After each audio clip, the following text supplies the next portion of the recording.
Good morning and happy Sunday. Thank you so much for spending part of your weekend with us, taking a live look outside over Empower Field right now. Metallica set to take the stage later on today. Thank you again for being here. I'm Lauren Scafidi. Before we get to weather with senior meteorologist Chris Bianchi, we do have a quick update on that wildfire burning out of Garfield County. The Hilltop fire is now contained.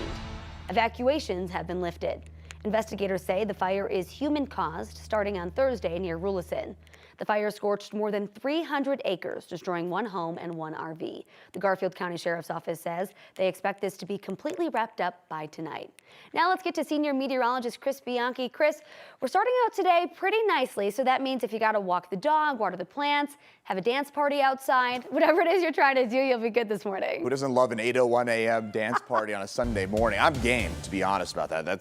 I'm fine with that. But you're right. This morning's the time for that. This afternoon, not so much. Right now, we're around 70 degrees. It's fairly mild as we get going on this Sunday morning, June the 29th for us here across the I-25 corridor and across Colorado. And we're also waking up to clear conditions. Showers and storms way off to our east and off to our north. However, later today, we will have those storms moving on in between now and 2 p.m. So the next 6 hours or so will be fine. No major weather concerns, but then those showers and storms will develop with the potential for severe weather, mainly north and east of Denver.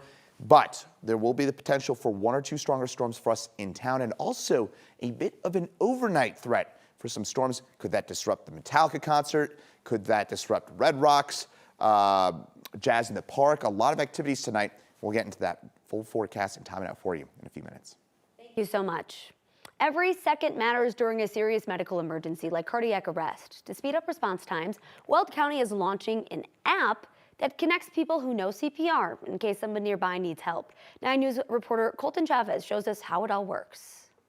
After you call 911, it takes us 5 to 6 minutes in order to arrive on scene. Brian Eisen with the Greeley Fire Department knows what each passing minute means for someone dealing with cardiac arrest. About 90% of people who suffer an out-of-hospital cardiac arrest don't survive.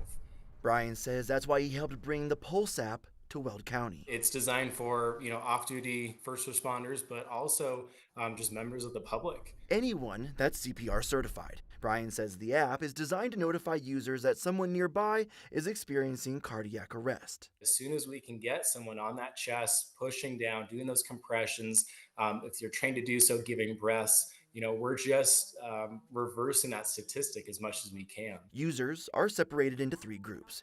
People who are only CPR certified will be alerted for emergencies happening in public places such as parks. Brian says they won't be given people's private information or their locations. That also means people's homes. We're not just going to be having information, private medical information going out about people's homes. He says those calls will be held for both registered responders. We look at things like the American Red Cross volunteers. And professional first responders like off-duty firefighters. So they're not just letting anyone sign up for it. Brian says he believes in the idea of strength in numbers. We've launched monthly CPR classes for the public so they can come learn CPR, practice with professional responders. He knows what more help can do when it comes to saving lives in Weld County. They download this app. If they get the notification, they're ready to respond and provide high quality CPR when it's needed.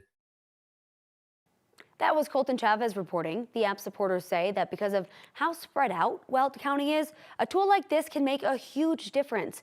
We have more information on that app on our website, 9news.com. New this morning, Adams County Fire released these photos showing a 6-car accident on Highway 36 just before midnight last night. 3 people were taken to the hospital with minor injuries. One of the vehicles involved was a taco truck. This happened on eastbound Highway 36 just off of Pecos Street near Sherrillwood. The lane was closed, but it has since reopened.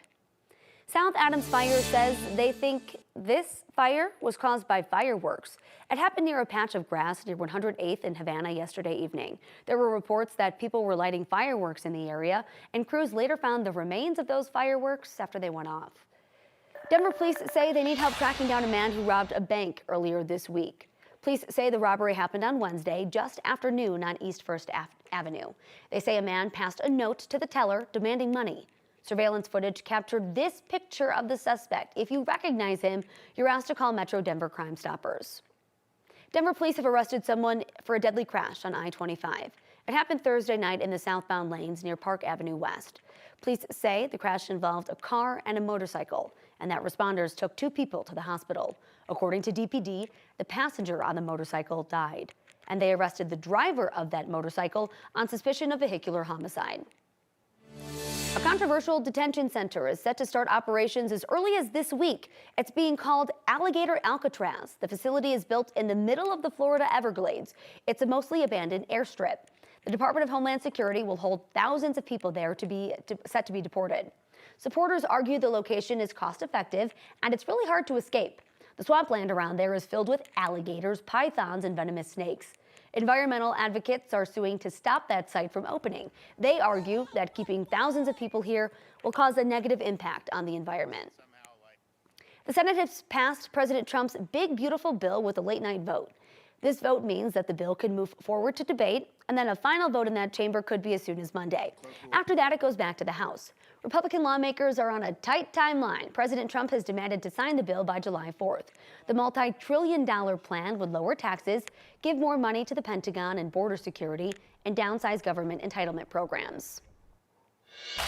The future of the home of the Broncos remains murky, but we do have a better idea about one option that's on the table. For the first time, Lone Tree's mayor has publicly acknowledged the team's interest in building a stadium there.